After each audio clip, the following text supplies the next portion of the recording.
Jadi kejadian yang kecil ini telah memotivasi dia bahwa hidup itu tanpa batas. Dan kita baru sadar bahwa selama ini semua batasan-batasan yang terjadi dalam hidup kita, batasan-batasan yang diciptakan oleh konstruksi pikiran kita sendiri. Tapi selama ini kita menyalahkan Tuhan. Ini takdir. Sudah ditulis di Lauh Mahfuz katanya. Betul nggak? Begitu ditanya Lauh Mahfuz apa, gak ngerti juga.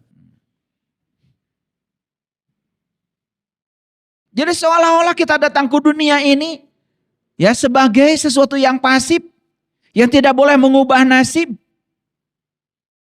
Seolah-olah kita datang ke dunia ini ya setuju saja dengan semua yang terjadi. Ingat Bapak Ibu, kita harus menerima apapun yang terjadi, tetapi tidak perlu setuju. Menerima tidak sama dengan setuju. Terima dulu, tetapi belum tentu setuju. Tidak mesti setuju. Kalau kita menerima sekaligus setuju, itu membuat kita jadi pasif. Lalu kita menyalahkan semuanya kepada Allah. Masih begitu nggak Bapak Ibu? Sekarang lihat saya semuanya. Percaya dalam diri kita ada Allah. Percaya Allah Maha Kuat. Percaya Allah Maha Kaya.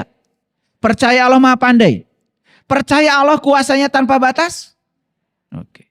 Sekarang percaya nggak kalau hidup kita tanpa batas?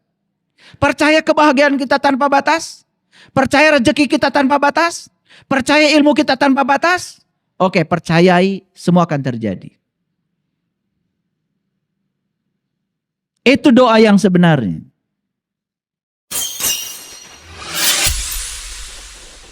Sesungguhnya awal agama itu adalah makrifatullah, mengenal Allah.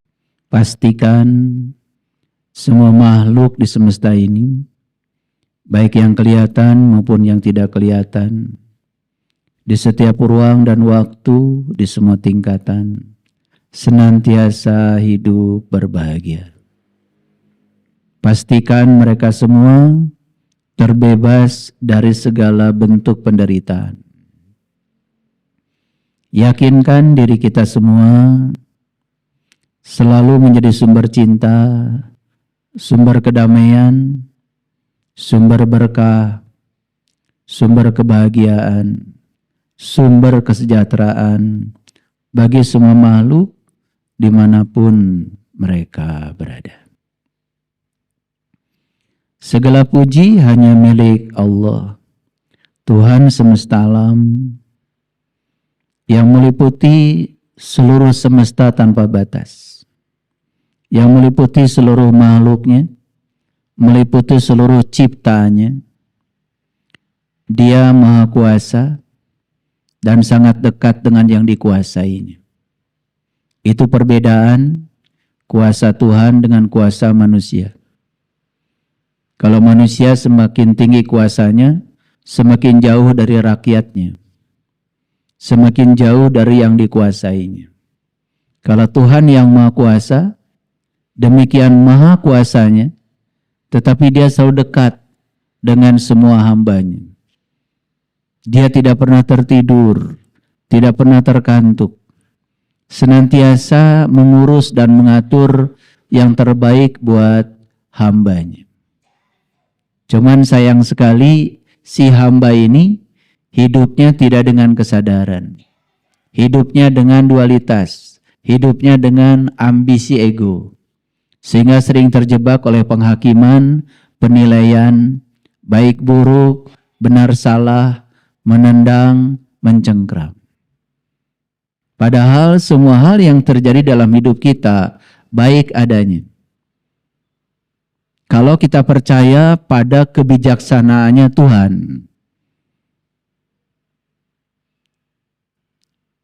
Tetapi ambisi ego itu memisahkan diri kita seolah-olah diri kita dengan Tuhan itu dua entitas yang terpisah. Padahal Tuhan berulang kali mengatakan wa huwa ma'akum. Wa huwa ma'akum aina ma kuntum. Aku bersama kamu dimanapun kamu berada. Seharusnya kalau kita punya kesadaran itu setiap saat, tidak ada rasa cemas, tidak ada rasa takut, tidak ada rasa sedih, tidak merasa kekurangan. Selalu penuh dengan rasa syukur dan cinta. Dan siapapun yang sudah berada di frekuensi syukur dan cinta, dia akan menarik semua hal yang positif dalam hidupnya. Sehingga hidup itu selalu berkelimpahan, nyaris bahkan tanpa upaya kerja keras. Dan rahasia ini diabaikan oleh banyak manusia. Karena ego itu selalu percaya bahwa kalau saya kerja keras, hasilnya akan banyak. Itu ego. Ego tidak percaya keajaiban. Ego tidak percaya bahwa kita bisa mendapatkan berkah dari arah yang tidak disangka. Ego selalu mengajarkan kalau saya bekerja di sebuah perusahaan, maka hidup saya adalah gaji dari perusahaan itu. Itu ego. Tidak percaya ada kemungkinan lain di luar itu. Ego mengatakan kalau saya punya uang, saya pasti punya beras. Kalau saya tidak punya uang, saya tidak punya beras. Sehingga untuk mendapatkan beras saja harus selalu mengejar uang. Kesadaran berbeda. Punya uang, gak punya uang, beras pasti ada. Itu kesadaran. Sekali waktu tidak punya uang, karena kesadaran memancarkan frekuensinya kepada semesta, ada saudara kita berkelebihan beras, kok tiba-tiba ingat sama kita. Dan mengirimkannya 1 karung. Itulah kesadaran. Dan selama ini kita hidup dalam ambisi ego. Kita hidup dalam simulasi, bukan dalam realitas. Kita hidup dalam konstruksi pikiran yang dibangun oleh ambisi ego, bukan dalam kesadaran. Sehingga banting tulang, kerja keras, pergi pagi pulang sore, sudah kerja 8 jam masih lemburan, dan merasa jadi pahlawan karena sudah menghabiskan seluruh waktu demi uang. Tidak ada kepedulian pada keluarga, tidak ada kepedulian pada pasangan, tidak ada kepedulian kepada anak, kepada istri. Ketika ditegur, seolah-olah dia yang paling benar. Itulah tipuan dari ego. Oleh karena itu, kita bersyukur hari ini kita masih diberi sinar matahari pagi yang sangat mewah. Artinya semesta masih memberikan izin kepada kita untuk meneruskan perjalanan kita. Untuk meneruskan proses belajar dalam kehidupan kita. Kalau hari ini kita masih dibangunkan, itu tanda masih banyak yang belum selesai urusan kita dengan diri kita sendiri. Bukan urusan kita dengan orang lain. Karena kalau urusan dengan diri sendiri sudah beres, pasti urusan dengan orang lain automatically akan beres. Jadi orang yang banyak konflik dengan orang lain itu sebetulnya karena dia tidak bagus hubungan dengan diri sendirinya. Oleh karena itu hari ini saya akan memberikan kajian yang spesial, yaitu bagaimana teknik-teknik untuk memperkuat interior diri. Kalau berbicara interior, pasti berbicara ruang dalam kita. Karena saya pastikan siapapun yang ruang dalamnya, interiornya sudah cantik, eksteriornya akan menyesuaikan dengan sendiri. Stop kita mencoba mengubah situasi yang di luar. Karena semua situasi yang di luar tidak akan berubah kalau situasi yang di dalam tidak kita ubah. Mengubah nasib itu bukan keluar. Mengubah nasib itu ke dalam. Ke dalam. Ya, kita akan bongkar rahasianya hari ini. Oleh karena itu kita bersyukur kalau hari ini kita diberikan kesempatan untuk melanjutkan proses belajar ini. Mari kita puji Dia bersama-sama membaca hamdalah dengan penuh kesadaran. Alhamdulillahi Rabbil Alamin.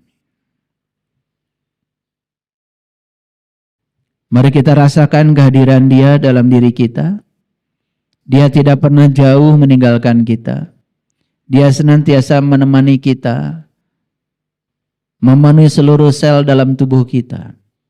Dia tidak pernah lelah mengurus dan mengatur diri kita. Kehadirannya dalam diri kita membuat tubuh kita jadi berdaya, membuat tubuh kita jadi berwibawa, membuat tubuh kita jadi berkarisma, membuat tubuh kita jadi fungsional. Dan rasakan kehadiran semesta dalam diri kita. Sang Maha Hidup yang mewujud dalam diri kita sebagai nafas dalam diri kita. Hadirlah di sini saat ini sekarang. Seraya memohon ridhonya, berkahnya dengan membaca basmalah. Bismillahirrahmanirrahim. Baik. Jadi tema kita adalah memperkokoh, memperkuat interior diri.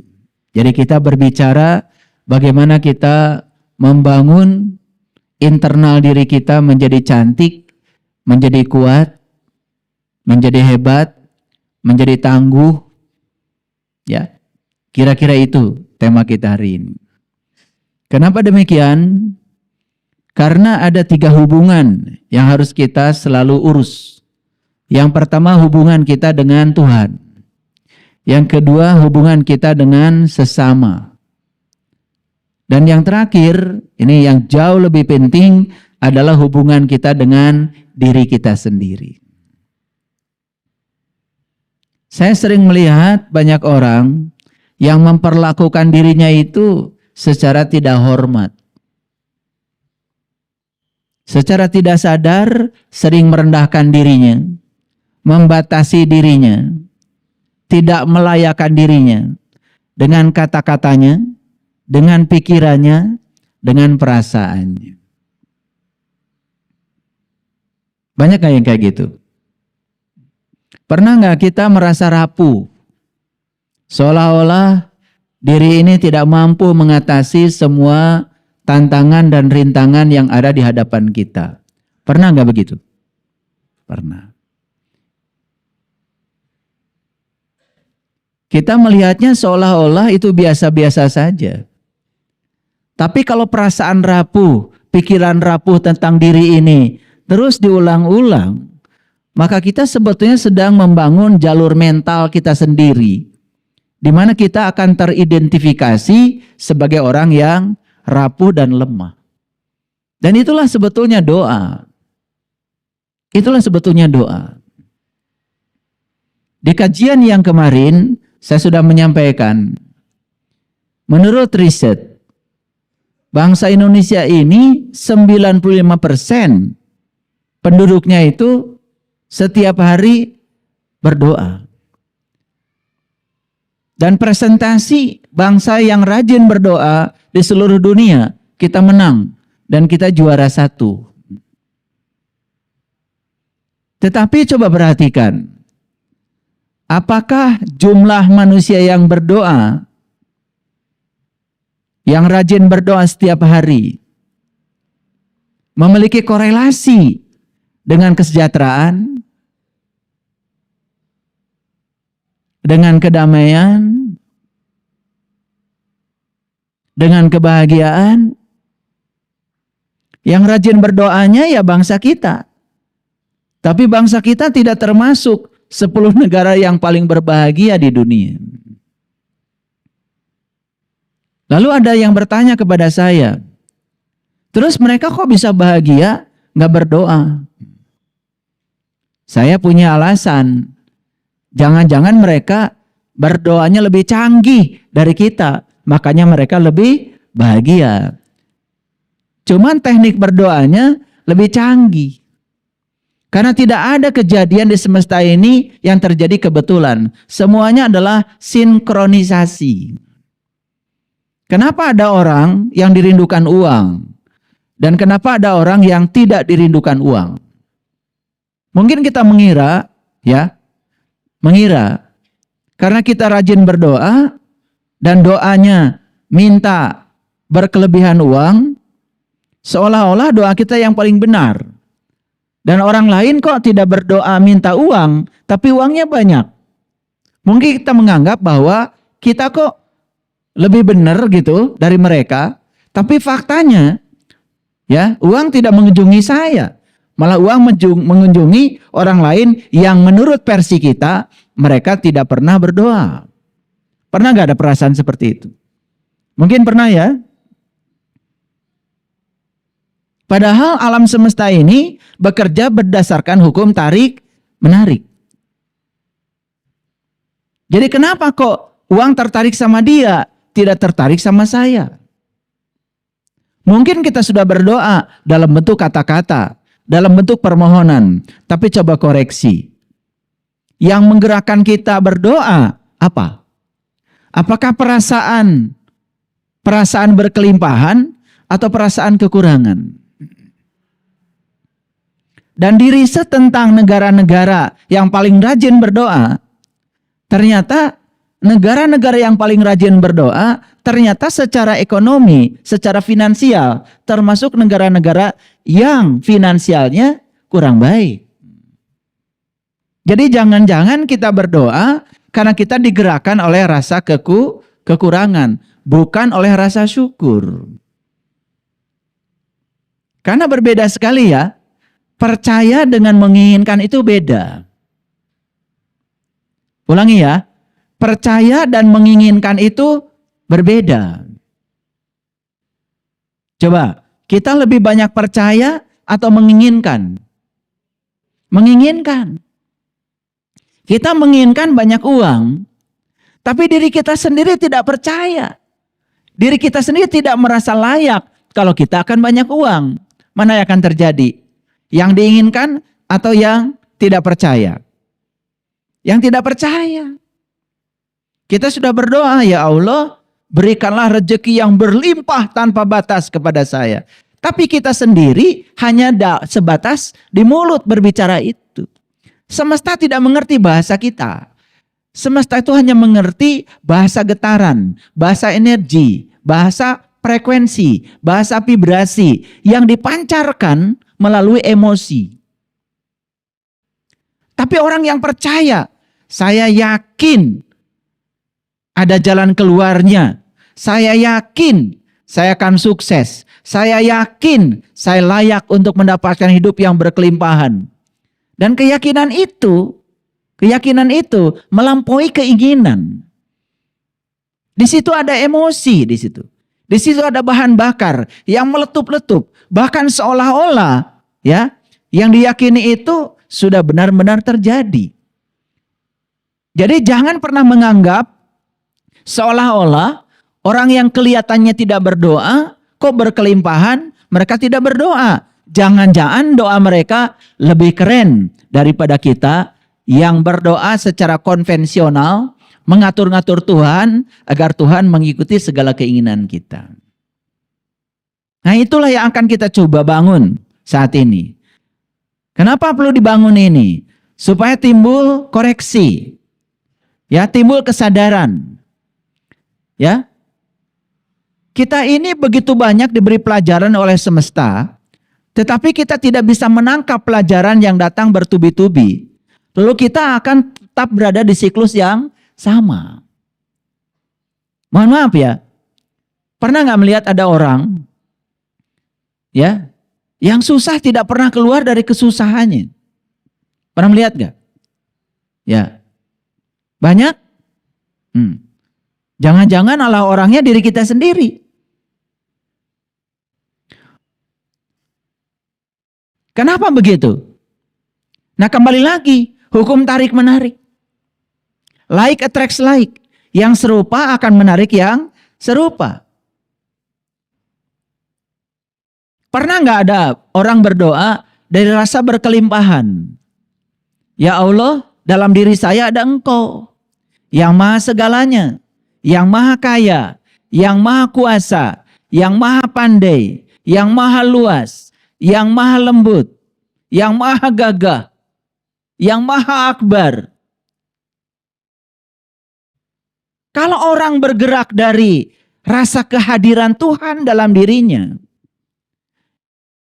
dia sudah akan menarik semua hal yang memiliki kekuatan positif. Tapi kebanyakan orang melakukan apapun bukan digerakkan oleh rasa berkelimpahan, tetapi digerakkan oleh rasa kekurangan. Saya sering memberikan contoh. Bahagia dulu, sukses dulu. Nah, udah pinter. Kalian udah pinter. Bahagia dulu, maka sukses akan datang. Tapi kenyataannya, dalam omongan setiap hari, selalu mengatakan, oh nanti saya akan, kalau udah sukses, saya akan bahagia. Nanti kalau saya sukses, saya akan bahagia. Berarti sudah bahagia belum? Kan belum. Saat mengatakan itu, dia sedang dalam posisi tidak bahagia. Karena bahagianya kan nanti. Nah, ketika dia sedang mengatakan itu dalam kondisi tidak bahagia, yang akan datang pada diri kita bukan kebahagiaan, ketidakbahagiaan. Karena dia sedang tidak bahagia. Yang dia tarik adalah ketidakbahagiaan. Yang serupa akan menarik yang serupa. Hukumnya sudah seperti itu. Sadar saja dengan hukum itu sudah keren. Coba mulai sekarang ya, belajar. Seminggu ini saya tidak akan mengatakan kata-kata yang melemahkan diri saya. Seminggu aja dulu. Mulai ya. Dari kapan? Coba dari sekarang. Mulai saat ini, seminggu ke depan, gak usah setahun, gak usah. Seminggu aja. Tapi harus disiplin. Saya berjanji, saya tidak akan mengatakan kata-kata yang melemahkan diri saya. Kenapa? Karena kata-kata yang melemahkan itu dipahami oleh jaringan saraf kita sebagai perintah. Kata-kata yang melemahkan itu dipahami oleh sel-sel tubuh kita sebagai perintah. Karena apa? Ya, sel-sel dalam tubuh kita, sel neuron dalam pikiran kita tidak memahami apakah itu kata-kata yang baik, apa itu kata-kata yang tidak baik, dia tidak paham. Tapi begitu ada pengulangan kata-kata yang melemahkan, maka kita akan menjadi lemah.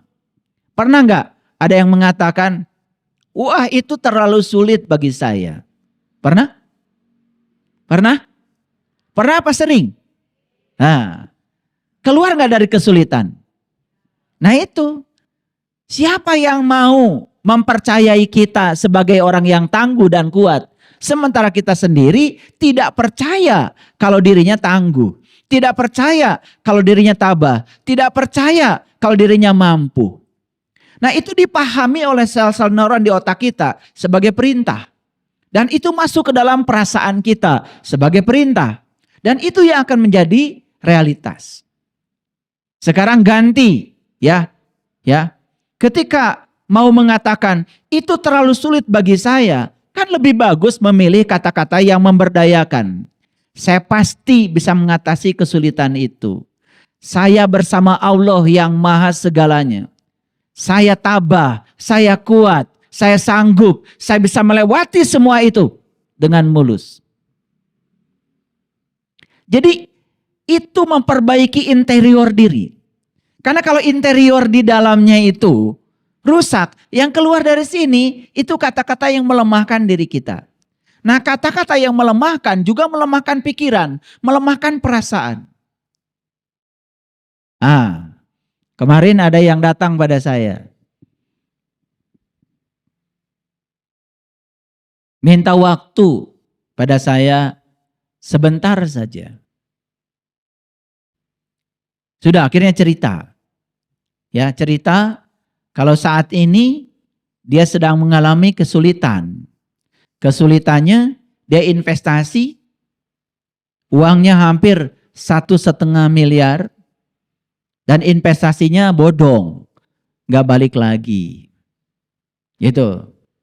Jadi saat berbicara dengan saya perhatikan wajahnya seolah-olah tidak ada harapan. Seolah-olah dunia sudah runtuh. Seolah-olah segalanya sudah berakhir. Gitu. Ya. Makanya saya bilang, kamu masih bernapas sekarang? Masih. Kamu masih hidup sekarang? Masih. Saya mau nanya, ada nggak orang yang jualan napas?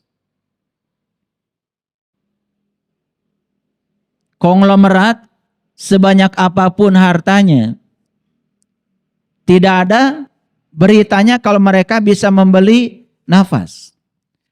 Membeli oksigen bisa, tapi ingat napas bukan oksigen.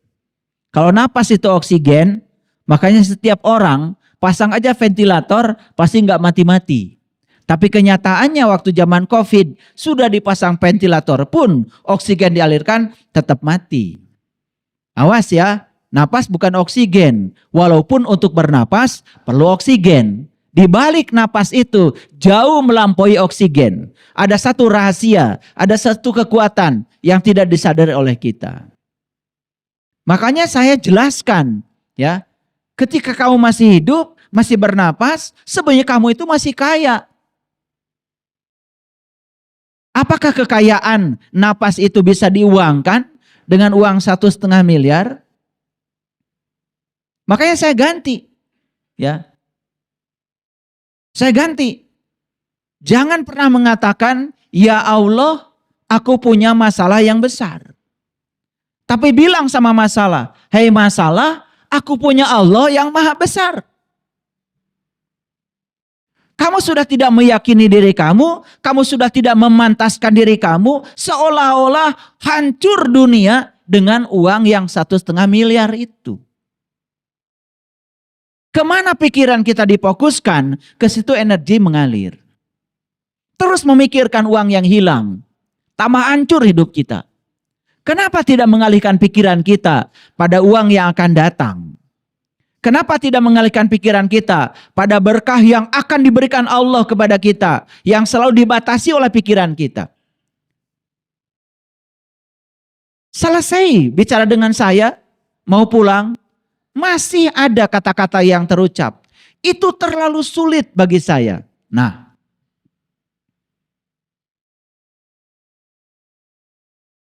itu kata-kata kelihatan wajar. Tapi itu kata-kata yang sedang tidak memantaskan diri. Kata-kata itu sedang membatasi diri. Kata-kata itu sedang menghancurkan diri kita sendiri. Kenapa tidak dipilih? Itu terlalu kecil bagi saya. Saya bisa melampauinya, saya bisa melewatinya. Rezeki dari Allah yang akan datang pada saya jauh melampaui yang hilang. Berapa hari? Seminggu. Mulai sekarang, sadar ya. Kalau mau berbicara, sadar. Pilih kata-kata yang memberdayakan. Pilih kata-kata yang menguatkan. Pilih kata-kata yang membangun. Berapa hari? Seminggu. Tapi harus praktek ya. Jangan cuma datang jauh-jauh ke sini dari Surabaya. Habis dari sini, saya kasih oleh-oleh. Oleh-olehnya nggak dihargai. Ini oleh-oleh dari saya. Seminggu aja. Lihat kejadian yang akan terjadi. Lihat nasibmu seminggu ke depan. Ada sesuatu yang datang luar biasa. Yang jauh melampaui ekspektasi kita. Dan kita tidak percaya. Mungkin. Ternyata saya jauh lebih kuat daripada saya yang saya pikirkan oleh pikiran saya. Ternyata saya lebih mampu daripada pikiran tentang diri saya selama ini. Ternyata saya hebat, saya mampu, saya kuat, saya bisa. Seminggu aja dulu latihannya. Kadang-kadang kita ini ya, kalau berbicara itu selalu melemahkan. Ada konflik dengan pasangan, diceritakan berulang-ulang pada semua orang. Seolah-olah itu sudah akhir dari segalanya. Ya tambah besar konfliknya. Karena itu diberi energi. Itu diberi nutrisi oleh kita. Makanya curhat itu tidak selalu bagus. Apalagi curhat pada orang yang tidak tepat. Kecuali curhat kepada orang yang dianggap sebagai healer. Yang bisa membantu kita menemukan jalan keluar. Tapi kalau curhat cuma mengulang-ulang, ya, rasa sakit, penderitaan. Banyak kan orang yang gemar bercerita tentang masa lalu yang menyakitkan. Seolah-olah sejarah itu masih ada dalam dirinya.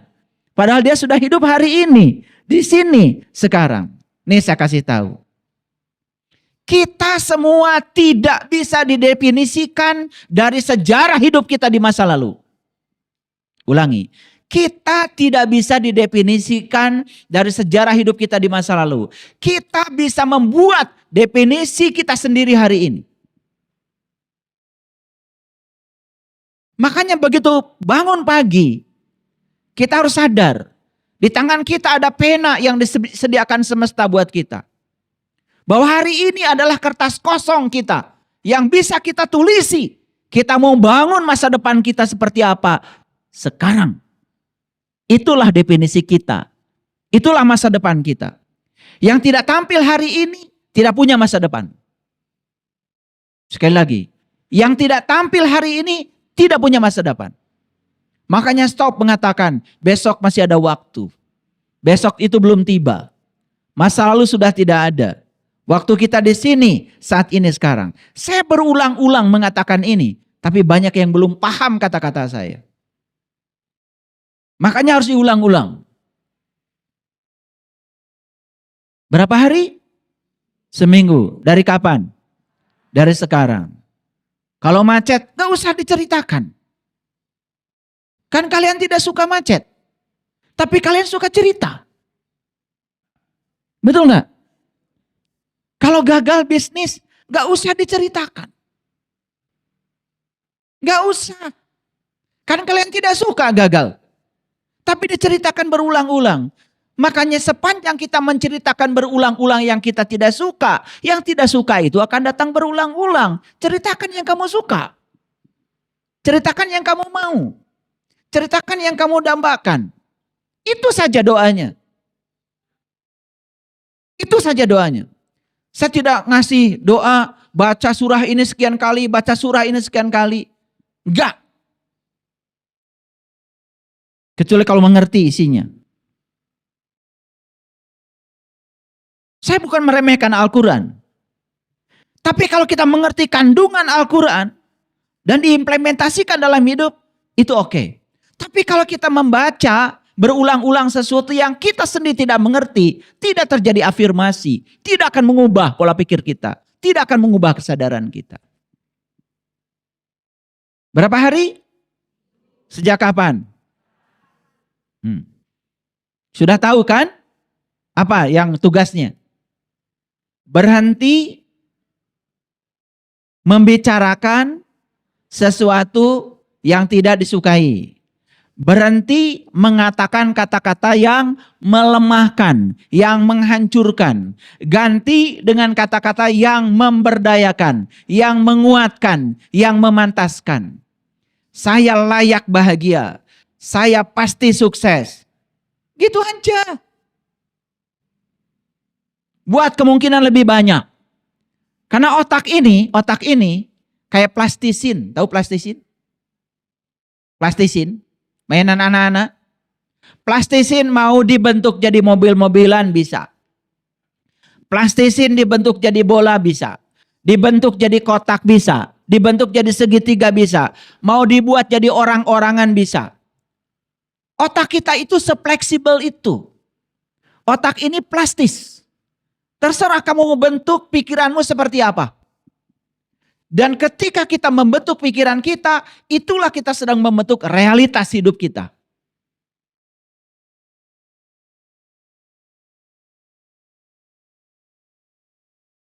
Pengen gak? Rumah megah, bagus, mewah, pengen? Benar?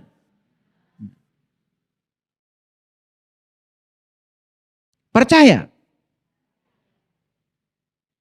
Sudah saya jelaskan tadi. Menginginkan tidak sama dengan percaya. Milih mana? Menginginkan atau percaya? Kalau cuma menginginkan tapi tidak percaya tidak akan terjadi. Menginginkan boleh, tapi harus percaya. Harus percaya. Ada ibu-ibu, ya, ibu-ibu minta Zoom meeting dengan saya. Sudah 30 tahun cari guru. Setahun ini terus-menerus mengulang-ulang mendengarkan kajian saya di YouTube. Dan sejak dia mendengarkan kajian saya, ya, imajinasinya kuat. Apa itu? Saya pasti suatu saat akan bertemu dengan ayah guru katanya. Itu aja setiap hari. Saya percaya pasti bertemu. Saya percaya pasti bertemu.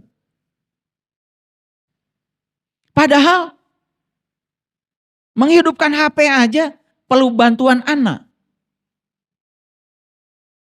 Ketika saya bilang nanti bertemunya lewat Zoom ya. Dia bilang apa itu Zoom? Menghidupkan HP aja sama anak. Apalagi Zoom. Ketika saya bilang download aplikasi Zoom-nya. Apa itu download? Sangat asing bagi dia. Tinggal di kampung. Tidak pernah belajar tentang istilah-istilah yang seperti itu. Tapi karena keyakinannya. Datanglah tangan-tangan Allah yang bisa mewujudkan itu.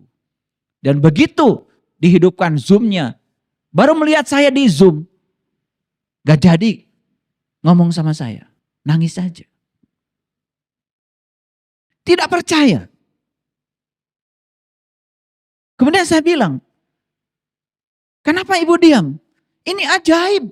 Kok saya bisa ketemu?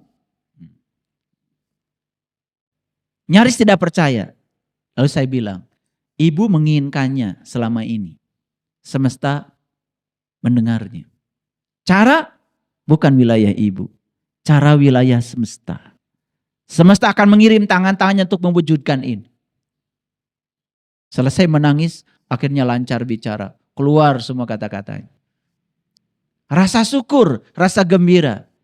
Dan terakhir sebelum selesai bicara dengan saya. Ibu, saya bilang. Hari ini diberi pelajaran oleh Allah. Hidup itu terbatas atau tanpa batas? Dia bilang, ternyata hidup itu tanpa batas. Siapa yang suka membatasi hidupmu selama ini? Dan ibu ini dengan cerdas mengatakan, pikiran saya. Dan dia mengatakan, setelah ini saya ingin yang lebih besar lagi dan percaya kalau itu akan terjadi dalam hidup saya.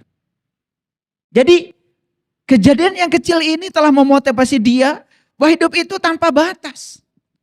Dan kita baru sadar bahwa selama ini semua batasan-batasan yang terjadi dalam hidup kita, batasan-batasan yang diciptakan oleh konstruksi pikiran kita sendiri.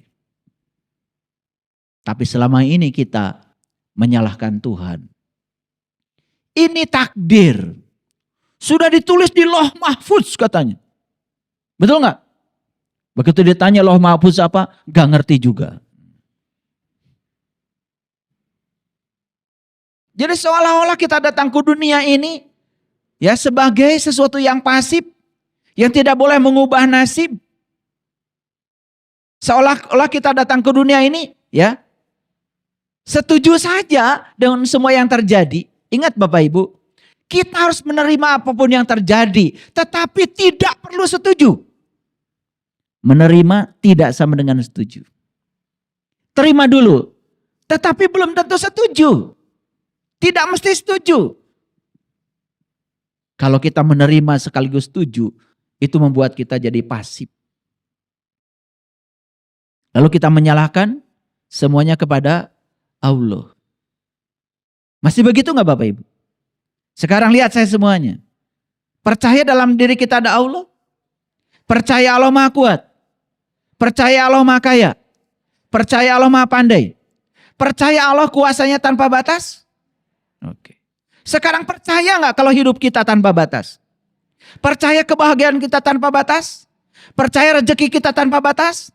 Percaya ilmu kita tanpa batas? Oke, percayai semua akan terjadi. Itu doa yang sebenarnya. Paham sampai di sini? Oke.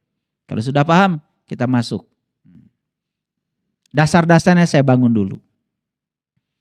Sebelum saya masuk, ini saya menampilkan lagi hasil riset yang terbaru. Nah, riset ini dilakukan oleh teman-teman yang ada di Harvard University. Harvard University sudah tidak asing lagi, universitas top di dunia. Ya. Nah, judul risetnya itu adalah Global Flourishing Study. Ini riset melibatkan 203.000 responden dan dilakukan di 22 negara. Nah, subjek yang diteliti apa dalam riset itu? Ya. Pertama soal kesehatan. 2 soal kebahagiaan. Yang ketiga soal makna hidup. Yang keempat soal karakter. Yang kelima soal hubungan sosial. Nah, ini yang keenam soal keamanan finansial, dan yang ketujuh soal spiritualitas. Saya tidak mengklaim, ya, karena yang saya lakukan ini tidak apa-apa. Segala puji milik Allah. Saya tidak mau mengklaim seolah-olah, ya, kajian-kajian saya sudah membuat orang sadar. Saya baru menyentuh sebagian kecil dari masyarakat Indonesia barangkali. Kalau ada yang tersadarkan, alhamdulillah, segala puji milik Allah. Tapi yang menarik dari riset ini apa? Indonesia termasuk negara nomor 1, negara yang paling berkembang. Nah, alhamdulillah ya, negara yang paling berkembang. Kita belum masuk negara maju ya, tetapi negara yang paling berkembang. Jadi dari semua aspek, kesehatan, kebahagiaan, mana hidup, karakter, hubungan sosial, keamanan finansial, dan spiritualitas, kita termasuk negara yang paling berkembang. Ini risetnya, luar biasa. Ya alhamdulillah, ini riset yang keren sekali. Ya, paling berkembang. Jadi paling pesat kemajuannya dalam aspek-aspek ini. Dulu banyak orang yang sangat percaya kalau sakit itu baru sembuh kalau pakai obat. Sekarang sebagian masyarakat Indonesia sudah belajar yang namanya kesehatan holistik. Ya, kita ajak bicara tubuh kita, ya, kita minta maaf pada tubuh kita, menyesali tindakan-tindakan kita pada tubuh kita, bilang terima kasih pada tubuh kita, ya, bilang I love you setiap saat pada tubuh kita, menghormati tubuh kita, melayakkan tubuh kita. Ternyata sekarang orang Indonesia mulai percaya. Riset yang dilakukan Profesor Masaru Emoto, bahwa kata terima kasih, I love you, kata-kata yang penuh dengan bobot nilai frekuensi tinggi bisa mengubah struktur air. Sedangkan darah kita 75% adalah air. Jadi sekarang orang sudah mulai percaya bahwa pengobatan yang bersifat holistik lewat spiritual itu kadang-kadang jauh melampaui pengobatan-pengobatan medis yang dilakukan di rumah sakit. Ini kesadaran ya, kesadaran. Ya, kesadaran. Nah yang luar biasa nilai kita berapa? Nilai kita 8,3. Israel 7,87. Filipina 7,71. Meksiko 7,64. Polandia 7,55. Amerika Serikat 7,55. Jadi untuk urusan negara paling berkembang, Amerika kalah nih sama Indonesia. Ya. Saya yakin nih, banyak sekali sekarang orang-orang yang berkesadaran tumbuh di negeri ini. Kalau satu lilin saja sudah nyala, saya percaya ribuan lilin yang masih tertidur bisa dinyalakan oleh lilin yang itu. Tapi kita harus bersatu, membangun kesadaran kolektif ini. Makanya ceramah-ceramah yang menebarkan kebencian, hoax, fitnah, lama-kelamaan di Indonesia nggak akan laku lagi. Ceramah-ceramah yang menanamkan fanatisme buta, yang tidak masuk akal, tidak rasional, yang tidak mendidik, yang menghancurkan, malah memecah belah persatuan bangsa. Nanti di Indonesia nggak laku lagi tuh. Kalau kesadaran kita semua sudah mulai bangkit. Kemampuan menerima perbedaan Kemampuan menghormati perbedaan. Perbedaan soal keyakinan. Perbedaan soal tradisi. Perbedaan soal budaya. Ini sedang berkembang nih di negara kita. Ini perlu uluran tangan dari pemerintah. Perlu pemimpin-pemimpin yang sadar. Pemimpin yang cinta tanah air. Bukan pemimpin yang mementingkan dirinya sendiri. Bukan pemimpin yang semakin serakah dengan berkah dari jabatannya. Pemimpin yang sudah selesai dengan dirinya sendiri. Kita perlu orang-orang ini nih. Orang yang sudah selesai dengan dirinya sendiri. Orang yang setiap hari mematuhi hukum alam. Bapak Ibu, saya kasih tahu sekali lagi. Ada nggak sungai yang memakan airnya sendiri? Ada nggak pohon pisang yang memakan buah pisangnya sendiri? Ada nggak pohon rambutan yang menelan semua rambutan yang sudah disediakan oleh dirinya? Mau dipanen, hilang semua. Dimakan pohon rambutan. Ada nggak? Nggak ada. Itu hukum alam. Itu hukum alam. Apa hukumnya? Sinar matahari tidak pernah minta kembalian. Apa yang sudah dikeluarkan oleh matahari tidak minta dikembalikan. Bumi tidak pernah mendapatkan tagihan dari matahari. Karena energi yang dipancarkan ke bumi luar biasa. Sinar matahari menyinari bumi irreversible. Tidak dapat balik. Tidak reversible. Itu apa artinya? Allah mengajarkan kepada kita bahwa mereka datang ke dunia ini bukan untuk dirinya. Untuk siapa? Untuk sesama. Pohon pisang datang ke dunia ini bukan untuk dirinya. Dia mempersembahkan pisang. Pohon rambutan datang ke dunia ini bukan untuk dirinya. Dia untuk mempersembahkan buah rambutan. Pohon mangga datang ke dunia bukan untuk dirinya. Untuk mempersembahkan buah mangga kepada pihak lain. Pertanyaan saya. Katanya yang paling mulia siapa? Apa yang kau persembahkan buat semesta?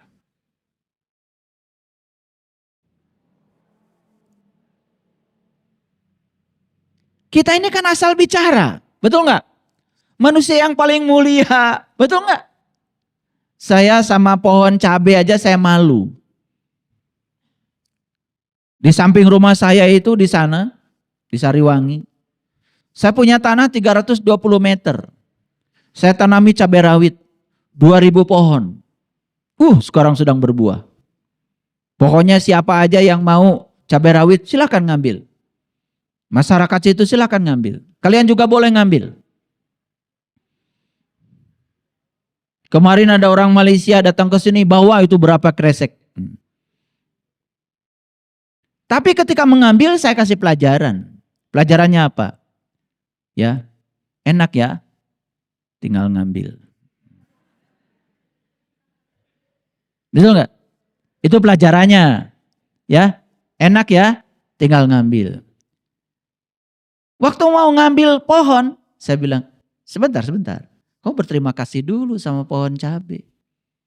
Terima kasih pohon cabai, kamu sudah mempersembahkan cabai. Kamu tidak memakan buah cabai, semua buat kami. Gitu dulu, baru boleh metik. Jadi saya kasih dulu tata caranya. Enak aja, langsung metik, nanam enggak. Betul enggak? Iya, itu kebiasaan kita. Hanya berterima kasih pada pohon mangga saja tidak ada waktu. Hanya berterima kasih pada pohon pete yang mempersembahkan pete aja nggak ada waktu. Seolah-olah semua buat saya.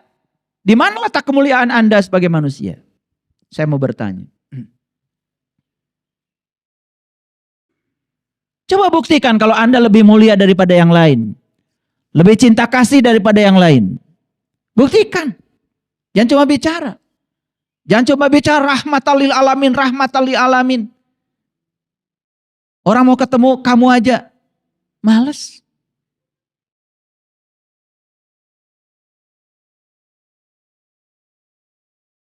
Lah anak-anak aja, ketika bapaknya pulang, aduh bapak pulang.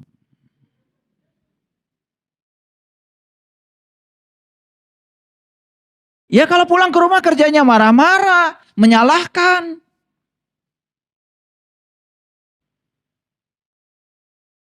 Ya bagaimana bisa disenangi sama anak, dirindukan sama anak? Boro-boro yang lain. Ini karena hubungan kita dengan diri kita sendiri belum selesai. Ada hablum minallah, ada hablum minan nas, ada hablum minan nafs. Hubungan dengan dirimu. Apa yang kau perlakukan pada dirimu? Duit banyak. Beli sepatu aja yang murah. Duit banyak. Beli baju aja yang murah. Duit banyak. Beli makanan pun yang murah. Gitu enggak kalian? Ini hablum minan nafs nih. Ya, itu. Makanya benar kayak Sayyidina Ali ya. Penyakit orang kaya itu ternyata kikir. Boro-boro buat orang lain, buat dirinya sendiri aja hitungan. Nih saya kasih tahu. Orang yang suka perhitungan dalam rezeki. Mungkin duitnya banyak. Tetapi duitnya tidak akan membuat dia bahagia. Paling nanti juga ditinggalkan mati. Padahal rezeki yang sebenarnya kan yang dibagikan. Ini orang yang menurut saya apa ya? Gak jelas gitu ya. Mentalnya. Dikiranya kalau memberi itu buat orang lain. Padahal tidak ada pemberian buat siapapun. Semua pemberian buat diri kita.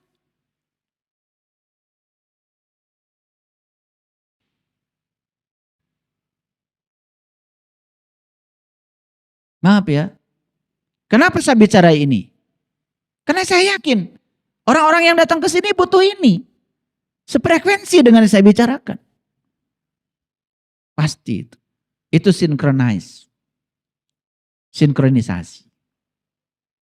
Nah, Amerika 7,55, Spanyol 6,90, India 6,87, Inggris 6,79, Turki 6,32. Bahkan Jepang nilainya cuma 5,89. Ini urusan berkembang ya. Ya, negara yang paling berkembang. Dalam sisi apa? Dalam sisi aspek-aspek ini. Ya, kenapa Jepang? Ya mereka sih sudah maju. Gak perlu berkembang lagi mungkin. Ya, karena kita negara berkembang jadi perkembangannya pesat gitu. Ini sekali lagi negara yang paling berkembang. Saya percaya, saya yakin. Kalau semua kita sadar pada warisan ajaran leluhur kita yang luar biasa, yang mempersatukan, yang penuh cinta kasih, sili asa, sili asi, sili asu, sili wawangi. Kita kembali pada ajaran leluhur kita. Yakin, saya yakin. Bangsa kita bukan menjadi negara yang paling berkembang, tapi paling maju. Saya yakin. Yuk, mau menyumbangkan kesadaran apa Bapak Ibu? Indonesia perlu kesadaran kolektif. Indonesia perlu orang-orang yang berkesadaran. Kapan? Saat ini. Jadi Bapak Ibu ikut kajian seperti ini, kajian kesadaran. Ini dalam rangka menyiapkan diri kita, menyelesaikan hubungan kita dengan diri kita. Dan ini dampaknya nanti pada keluarga, pada anak. Seperti kata Bunda Teresa, kalau kamu ingin mendamaikan dunia, pulanglah ke rumah dan sayangi keluargamu.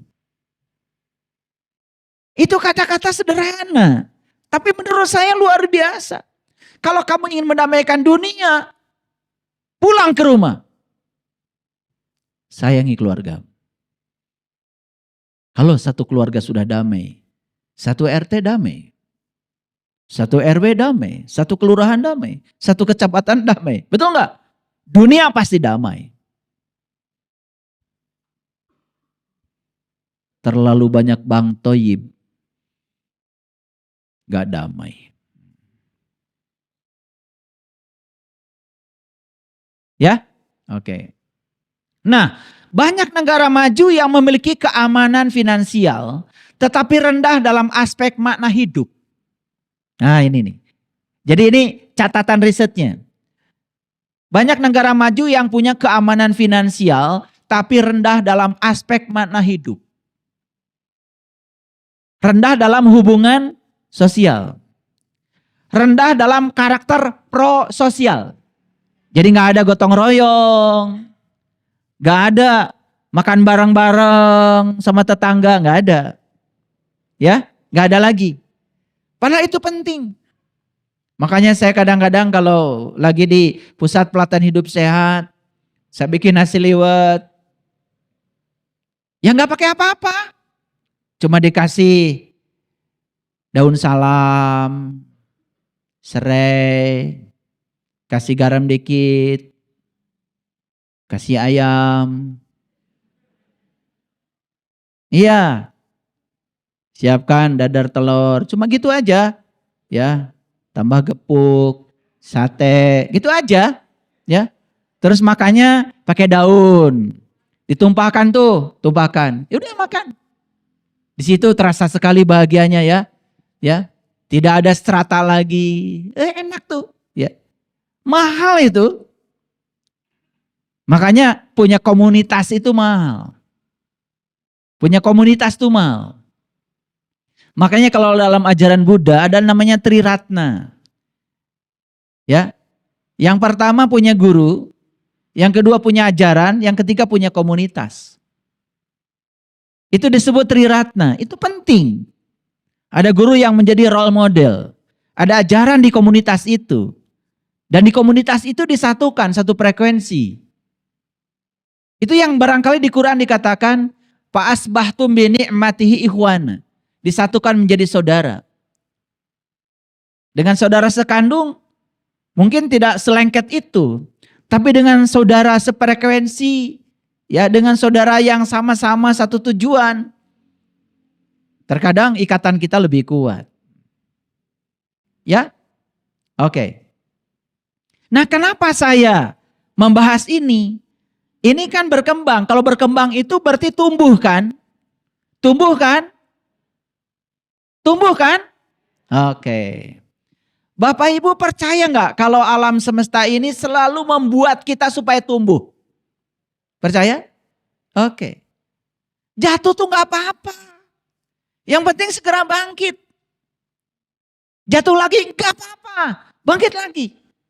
Makanya di dalam satu judul ceramah saya di YouTube, saya membuat judul kajian jatuh 7 kali, bangkitnya 8 kali. Ya nggak apa-apa. Orang kuat itu bukan orang yang tidak pernah jatuh. Tapi saat dia jatuh segera bangkit. Itu aja kunci hidup. Kata Einstein, hidup itu seperti mengayuh sepeda. Kalau kita berhenti mengayuh akan jatuh. Makanya terus mengayuh, lanjutkan.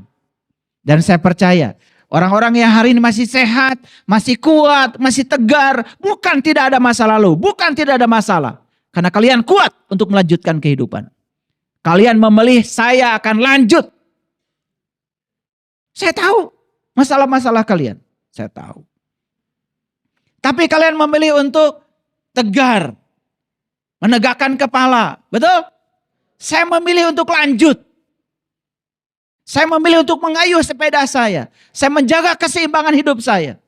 Saya percaya dengan masa depan saya yang lebih gemilang. Ini orang-orang hebat. Walaupun bonyok-bonyok, gak apa-apa.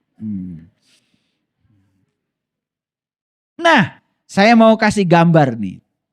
Bapak Ibu lihat gambar sini semuanya. Semua bisa lihat gambar ini kan? Gambar apa coba? Hah? Mangga ya? Oke. Yang itu mangga, yang masih utuh, yang ini bijinya. Nah yang sebelah kanan, yang sini, itu adalah mangga yang sudah tumbuh. Nih sudah berkembang. Ini penting ya, kenapa saya kasih data itu dulu. Saya terbiasa kalau mengajar itu terstruktur. Ya, karena saya seorang pendidik. Saya bukan seorang saintis saja, tapi saya konsultan pendidikan. Jadi saya terbiasa mengajar berstruktur. Supaya pendekatannya jelas. Saya menggunakan pendekatan saintifik. Jadi alam itu selalu berstruktur. Begitu ya. Oke, perhatikan sini. Nah itu biji mangga. Utuh kan? Utuh kan? Sudah tumbuh belum? Belum. Nah yang belum tumbuh tuh masih utuh. Nah ini yang sebelah kanan ini udah robek. Udah pecah. Betul nggak? Ya? Tidak seutuh itu lagi. Tetapi itu tumbuh kan? Ini saya kasih tahu nih. Yang senang di zona nyaman. Masih mengulang-ulang kesalahan yang sama. Itu nggak tumbuh. Yang masih pikirannya di masa lalu. Nggak tumbuh itu. Ya? Yang penghasilannya 100 juta aja setahun. Gak numbuh-numbuh. Di zona nyaman. Tidak ada kejutan dalam hidupnya. Ya. Kalau dapat gaji, diamplopin. Listrik. Iuran anak. Tagihan sampah. Begitu anak, "Pak, jalan-jalan." Gak ada amplopnya. Ada gak yang hidup kayak gitu? Aduh, repot banget hidup. Betul gak? Nah itu hidup yang dikendalikan oleh ambisi ego. Sudah gitu berangkat kerja digerakkan oleh rasa kekurangan. Bukan digerakkan oleh Tuhan. Tidak percaya kalau dia kerja di situ sebagai kepanjangan tangan Tuhan untuk menyampaikan cinta kasih Tuhan. Uang aja di otaknya itu.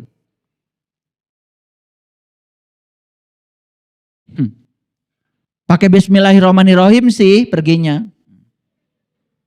Tapi berangkat kerja bukan atas nama Allah. Bukan mau menyampaikan cinta kasih Allah.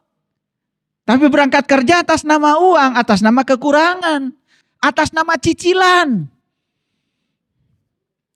Saya pernah nanya tuh ya beberapa orang yang kerja. Kenapa kamu kerja? Ya kalau saya nggak kerja, saya nggak bayar cicilan. Tuh, yang menggerakkan dia kan cicilan. Padahal bismillahirrahmanirrahim. Bullshit. Jadi antara kata-kata dengan tindakan itu nggak nyambung. Nggak nyambung. Ya, tapi giliran ada masalah, nyalakan Allah. Luar biasa itu. Ulangi Bapak Ibu. Yang kiri masih utuh. Kenapa? Belum tumbuh. Yang kanan? Ya, retak nggak? Retak. Rusak nggak? Kenapa? Tumbuh. Coba perhatikan itu. Sebelum tumbuh ke atas, tumbuh kemana dulu? Ke bawah dulu. Ke bawah dulu. Karena kalau tidak akar dulu, tidak ada pucuk. Paham sampai sini? Oke. Ada yang punya masalah? Sedang tumbuh? Tumbuh. Retak-retak. Gak nyaman. Nah, itu sedang dibangun akar. Kalau akarnya sudah menghunjam ke bawah, ntar juga pohon tumbuh ke atas. Kuat. Saya sering mengulang-ulang. Saya lahir 12 bersaudara. 1 meninggal, 11 bersaudara. Bapak saya bukan konglomerat. Bapak saya pegawai perkebunan. Yang bayarannya sebulan sekali. Anaknya 11. Tidur gak bisa bebas. Gak bisa. Saya menghadap ke selatan, kepalanya kakak saya ke utara. Gak ada pilihan. Harus tertib.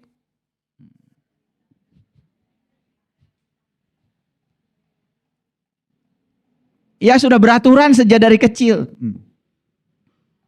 Saya kerjaan waktu kecil tukang ngambil kayu bakar ke hutan. Buat ibu, sebagian buat dijual. Buat beli sendal jepit. Buat makan. Retak gak kira-kira?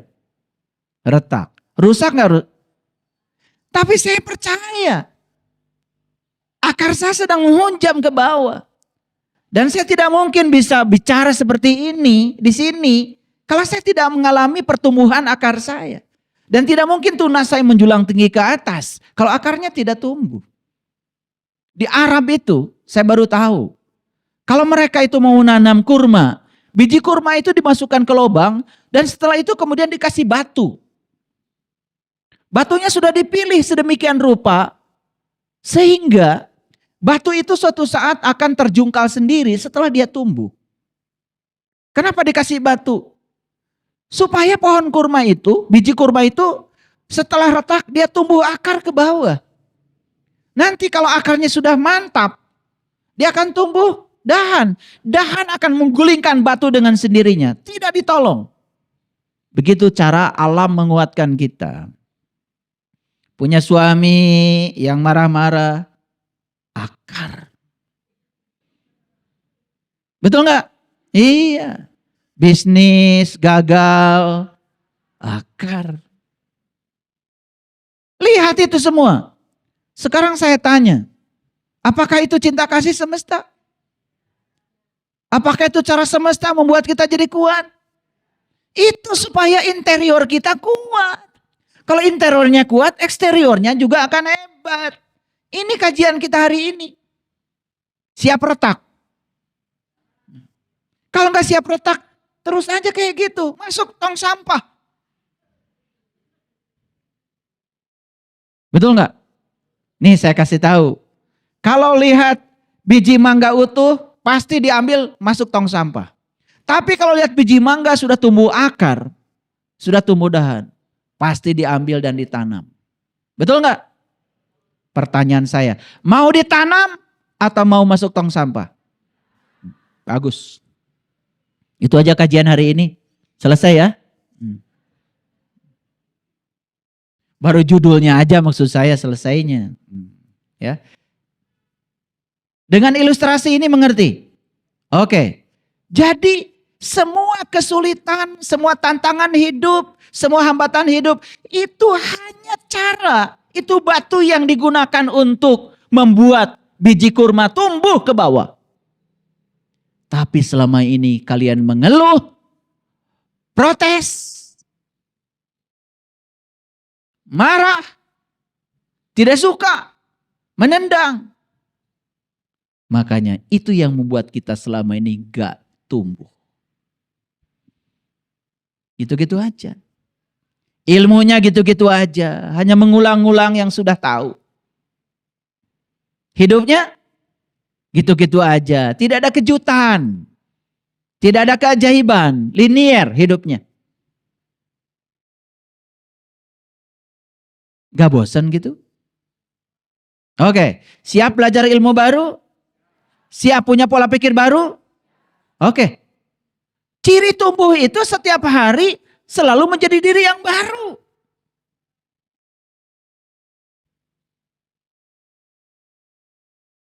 Ilmunya dari dulu itu aja. Cara berdoanya dari dulu gitu-gitu aja. Pemahaman Al-Qur'annya dari dulu itu aja. Cara beragamanya dari dulu itu aja. Jalaluddin Rumi membuat kitab judulnya Fihi Ma Fihi. Itu nama kitabnya. Fihi Ma Fihi. Apa yang mau diceritakan beliau? Fihi Ma Fihi. Di dalam itu ada yang lebih dalam lagi. Di dalamnya ada yang lebih dalam lagi. Itu Quran ya. Dibaca hari ini, dibaca besok, dibaca lusa. Ayatnya sama. Tapi fihi ma fihi. Selalu keluar tuh mutiara-mutiara yang indah dari dalamnya. Kalau mau menangkap pesannya. Tapi yang puas dengan membaca Arabnya, nanti dapat pahala di akhirat. Hari ini susah. Bagian kita bukan di sini. Nanti. Di akhirat. Bidadari.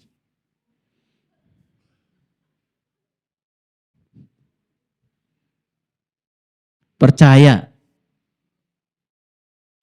sama ilmu yang seperti itu, Kan hidup tuh di sini, saat ini, sekarang. Sedangkan Quran mengatakan waman kana fi hadi a'ma wa huwa fil akhirati a'ma wa adallu sabila. Barang siapa yang tidak melihat di dunia, dia tidak akan melihat di akhirat dan jalannya lebih sesat. Barang siapa yang tidak bertemu jati dirinya di dunia, dia tidak akan bertemu jati dirinya di akhirat dan jalannya lebih sesat. Barang siapa yang tidak bertemu Tuhannya di dunia, tidak akan bertemu di akhirat dan jalannya lebih sesat. Loh, Qur'annya mengajarkan begitu.